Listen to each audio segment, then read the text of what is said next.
جو لوگ اللہ پر ایمان لائیں، کہیں کہ ہمارا رب اللہ ہے، پھر اس پر جم جائیں، ان پر فرشتوں کا نزول ہوتا ہے، نہ کوئی غم کرو نہ خوف، خوشیاں مناؤ جنت کی جس کا تم سے وعدہ کیا گیا تھا۔ اللہ کی ربوبیت پر اطمینان جب انسان کو ہو جاتا، میرا رب اللہ ہے، ربی اللہ، انسان کے لیے نہ کوئی کھٹکا، نہ کوئی خطرہ، نہ کوئی خوف، نہ کوئی حزن۔ جو کچھ ہو رہا ہے کس کے اذن سے ہو رہا ہے؟ اللہ کے اذن سے۔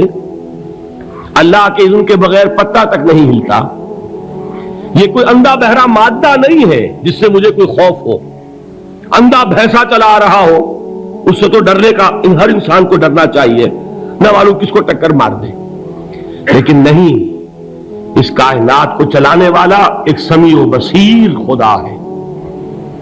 وہ جو میرا دوست ہے، میرا ولی ہے، اللہ ولی الذین آمنوا یخرجہم من الظلمات الی النور، اللہ اہل ایمان کا ولی ہے، ساتھی ہے، پشت پناہ ہے، مددگار ہے، حمایتی ہے۔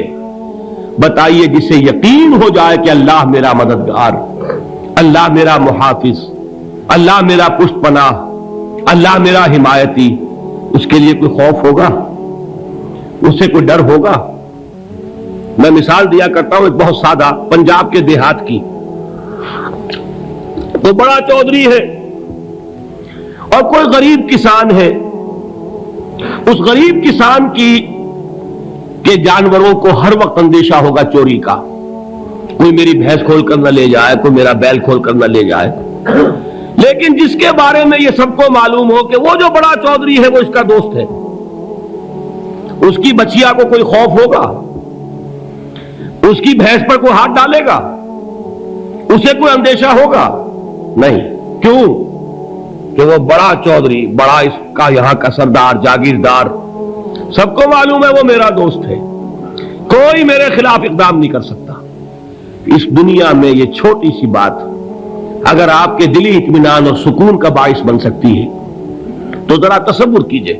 میں لفظ تصور استعمال کروں گا صرف اس لیے کہ اس کا ہم جس کو کہتے ہیں ادراک اور شعور کر نہیں سکتے، اگر کے ساتھ کر سکتے۔ اگر یقین ہو کہ اللہ میرا مددگار اور یقین ہو کہ اللہ ہر آن میرے ساتھ ہے، پھر کوئی خوف، کس کا خوف؟ کوئی شے اللہ سے بالا تر ہے؟ کوئی قوت اس سے زیادہ طاقتور ہے؟ کوئی اس کے ارادے کو بدلنے والا ہے؟ کوئی اس کی مشیت کے آڑے آنے والا ہے؟ یہی بات ہے جو حضور نے فرمائی، یہ ایمان کا حاصل ہے لب لباب،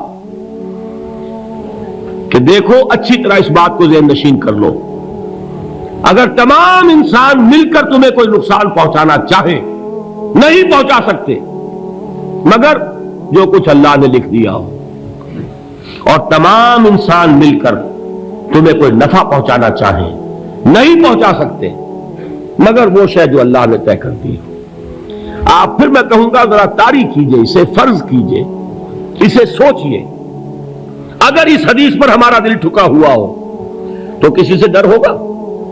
یہ مجھے نقصان نہ پہنچا دے، یہ میری رپورٹ خراب نہ کر دے، یہ میری انکریمنٹ نہ رکوا دے، یہ میرا یہ نہ بگاڑ دے، یہ میرے یہ نقصان نہ پہنچا دے، اس کا ڈر، اس کا ڈر، اس کا خوف، اس کی خوشامد، اس کے لیے جا کر طرح طرح سے اپنی عزت نفس کو ذلیل کروانا اس کے سامنے۔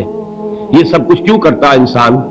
جب سمجھتا ہے کہ اس کے ہاتھ میں میرا کوئی نفع ہے، اس کے ہاتھ میں میرے لیے کوئی ضرر ہے، یہ مجھے کوئی گزن پہنچا سکتا ہے، یہ مجھے کوئی نقصان پہنچا سکتا ہے، یہ میرا کوئی کام بنا سکتا ہے، یہ میری کوئی ضرورت پوری کر سکتا ہے، اسی کا نام شرک ہے۔ جہاں آپ نے یہ سمجھا کہ غیر اللہ کے اندر کوئی طاقت موجود ہے وہی شرک ہے۔ بتوں سے تجھ کو امید خدا سے نو امیدی، مجھے بتا تو صحیح اور کافری کیا ہے؟ شرک تو یہ ہے جس پر بھی تمہیں یہ خیال ہے، کلمہ ہے یہ کلمہ سوم، لا حول ولا قوت الا باللہ، ذرا اس پر دل کو کبھی اگر آپ تصور کریں، پھر فرض کریں، دل ٹھک جائے اس پر، کوئی طاقت نہیں۔ یہی بات تھی جو شیخ عبد القادر جیلانی رحمت اللہ علیہ نے اپنی وصیت میں اپنے بچے سے کہی. 11ویں دینے والے ہیں، لیکن حضرت شیخ عبد القادر جیلانی کی وصیت اور تعلیمات کو کتنے لوگ ہیں جانتے ہو؟ یہ جن مقامات تک پہنچے ہیں وہ کس چیز کی بدولت پہنچے؟ انہوں نے جو پیغام دیا وہ کیا تھا؟ اے میرے بچے، جس طریقے سے قرآن مجید میں حضرت لقمان کی نصیحتیں جو ہے نقل کر دی گئی ہیں، میں یہ عرض کروں گا بالفرض اگر قرآن حضرت عبد القادر جیلانی کے بعد نازل ہوا ہوتا تو شیخ عبد القادر کی یہ نصیحتیں بھی قرآن میں درج ہوتی. اتنی اونچی نصیحتیں ہیں. اے میرے بچے، اس حقیقت کو ذہن نشین کر لے، لا فاعل فی الحقیقت ولا مؤثر الا اللہ. اس کائنات میں نہ کوئی فاعل حقیقی ہے نہ مؤثر حقیقی ہے سوائے اللہ کے. کسی شے میں کوئی تاثیر نہیں اگر اللہ نہ چاہے. آگ جلا نہیں سکتی اگر اللہ نہ چاہے. پانی ڈبو نہیں سکتا اگر اللہ نہ چاہے. زہر ہلاک نہیں کر سکتا اگر اللہ نہ چاہے. کوئی چیز فائدہ نہیں پہنچا سکتی اگر اللہ نہ چاہے. تو در در پہ کیوں سر جھکاتے ہو؟ در در پر کیوں جبیں سائی کرتے ہو؟ سب کے سامنے کیوں ہاتھ پھیلاتے ہو؟ ایک اللہ سے مانگو، ایک اللہ کے سامنے جبین پر اپنی جبین رکھو. لا فاعل فی الحقیقت ولا مؤثر الا اللہ. نظر آتا ہے ہمیں کہ پانی پیاس بجھا دیتا ہے. پیاس بجھانے کی صلاحیت پانی میں نہیں ہے، اللہ کے اذن سے. کھانا بھوک مٹا دیتا ہے، بھوک مٹانے کی صلاحیت کھانے میں نہیں ہے، اذن رب میں ہے. دیکھیے یہی یقین تھا. حضرت موسیٰ علیہ السلام کا واقعہ یاد کیجئے. سامنے سمندر آ گیا ہے، قوم دیکھتی ہے پیچھے کہ گرد و غبار کا طوفان ہے. معلوم ہوا کہ فرعون اپنے لشکر سمیت آ گیا ہے. لشکر جب چلتا تھا تیز رفتاری کے ساتھ تو گرد و غبار کا جو طوفان اٹھتا تھا اس کا تصور کیجیے. اور لمحہ بلمحہ وہ قریب آ رہا ہے. پوری قوم نے کیا کہا؟ اے موسیٰ انا لمدرکون، اے موسیٰ ہم کو پکڑے گئے. قرآن مجید میں تو یہاں وہ باتیں نہیں لکھی ہیں، لیکن تورات میں یہ درج ہے کہ بنی اسرائیل جھگڑنے لگے، دست و گریبان ہو گئے موسیٰ کے ساتھ. موسیٰ ہمیں یہاں مروایا لا کر، اس سے تو ہم ہی بہتر تھے. وہاں کھانے کو ملتا تھا، زندگی تو تھی، بیگار ہم کر رہے تھے، موت تو نہیں تھی. اب جو کچھ ہوگا اس کا تصور کرو، جس طریقے سے ہمارے ٹکڑے اڑائے جائیں گے. تو لڑ رہے ہیں حضرت موسیٰ علیہ السلام سے. یہ تورات کی تفصیل ہے. قرآن میں صرف اتنا آیا ہے، پریشان ہو کر انہوں نے کہا انا لمدرکون، موسیٰ ہم تو پکڑے گئے. اس وقت موسیٰ کا جواب کیا ہے؟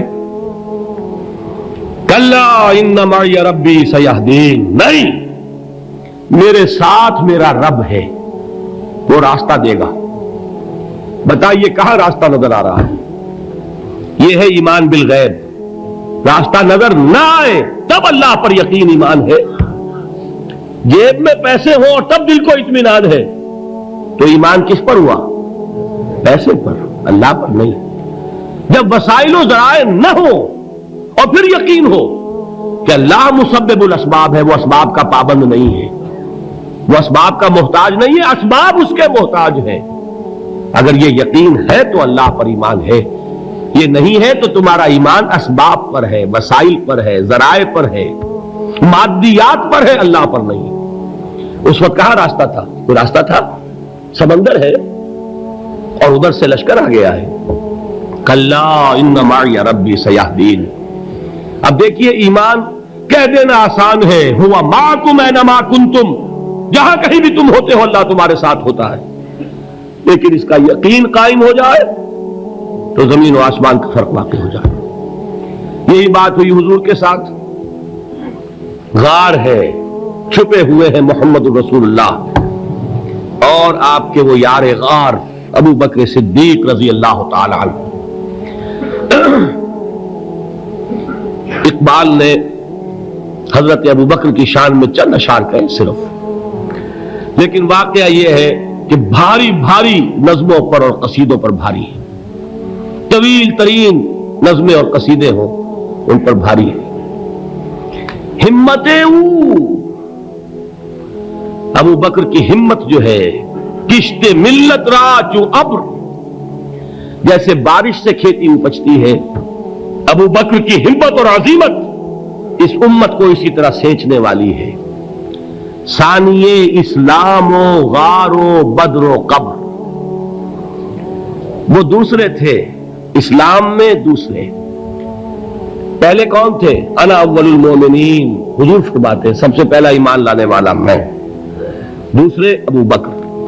ویسے ہمارے ہاں یہ چلتا ہے اختلاف، حضرت علی پہلے ہے کہ حضرت ابو بکر پہلے ہے، لیکن اس میں بڑی خوبصورت تطبیق قائم کی ہے علماء نے، اور بہت صحیح ہے۔ چار کے بارے میں فیصلہ ہی مت کرو کہ کون پہلے ہے، ان کی ایک عجیب تقسیم کر دی ہے۔ آزاد مردوں میں، بالغ مردوں میں سب سے پہلے ابو بکر، بچوں میں سب سے پہلے علی، خواتین میں سب سے پہلے خدیجہ، اور غلاموں میں سب سے پہلے زید بن حارثہ۔ بڑی پیاری تقسیم ہے، یہ چاروں ہی پہلے ہیں، ہر ایک کے لیے اولیت ہے۔ اور واقعہ یہ ہے کہ اگر زمانی اعتبار سے تعین ہوگا تو پہلے خدیجۃ الکبریٰ آئیں گی رضی اللہ تعالی عنہ۔ کسی اور سے بات کرنے کی نوبت بعد میں آ سکتی ہے، پہلے تو اہلیہ محترمہ سے بات ہوئی، آتے ہی پہلی وحی ہوئی ہے، ابھی تبلیغ کا حکم نہیں تھا۔ کس کو بتایا واقعہ؟ ابھی اپنی نبوت کی تبلیغ کا تو حکم ہی نہیں آیا۔ واقعہ کس کا ہے؟ وہ خدیجہ کا ہے۔ جب کہا ہے کہ خشیت علی نفسی، مجھے اپنی جان کا اندیشہ ہے، تو کیا جواب دیا خدیجہ نے رضی اللہ تعالی عنہا؟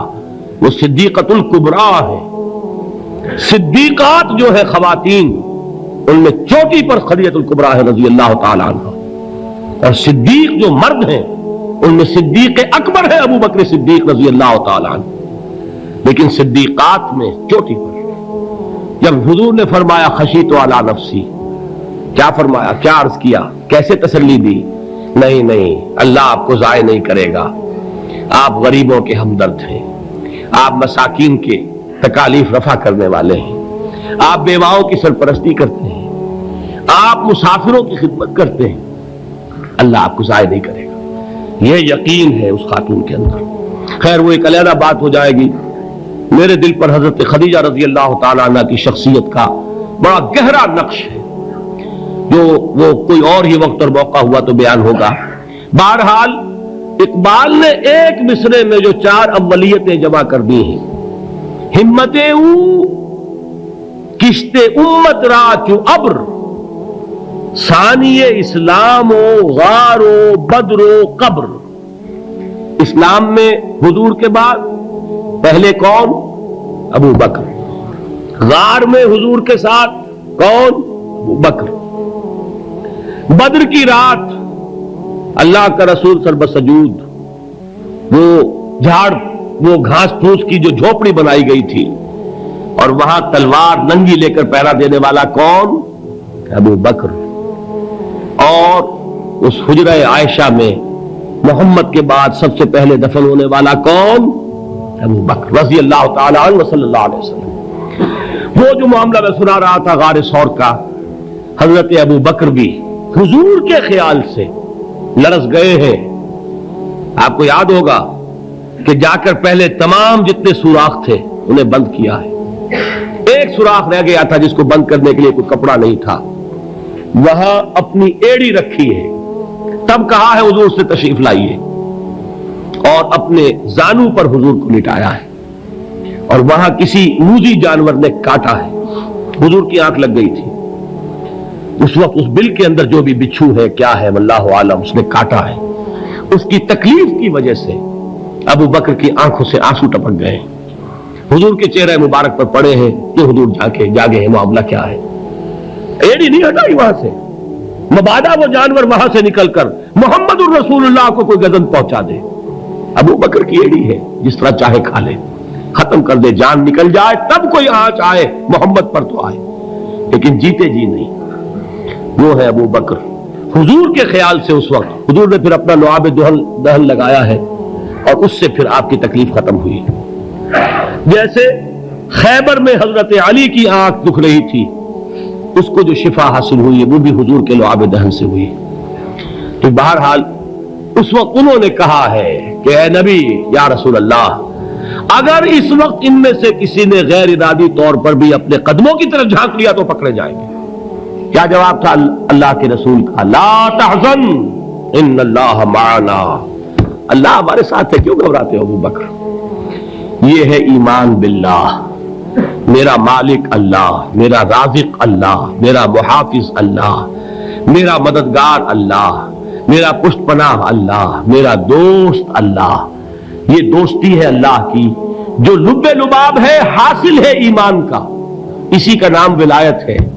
اولیاء اللہ کے سروں پر سینگ نہیں ہوتے، جس کے دل میں ایمان راسخ ہو چکا ہو وہی اللہ کا ولی ہے، جسے اللہ پر یقین ہو چکا ہے وہی اللہ کا ولی ہے، جسے یقین ہے اللہ میرے ساتھ ہے، میرا مددگار، میرا پشت پناہ، میرا ساتھی، میرا دوست، میرا محبوب، میرا محب۔ اللہ اہل ایمان سے محبت کرتا ہے۔ واللہ یحب الصادقین، ان اللہ یحب الذین یقاتلون فی سبیلہ صفا کانہم بنیان مرصوص۔ اللہ محبت کرنے والا، اہل ایمان محبوب، اور اہل ایمان محبت کرنے والے اللہ محبوب۔ والذین آمنوا اشد حبا للہ۔ آپ تصور کیجئے جسے یہ رشتہ ایمان یا رشتہ ولایت حاصل ہو جائے، الا ان اولیاء اللہ لا خوف علیہم ولا هم یحزنون، آگاہ ہو جاؤ، اللہ کے دوستوں کے لیے نہ کوئی خوف ہے نہ کوئی حزن ہے۔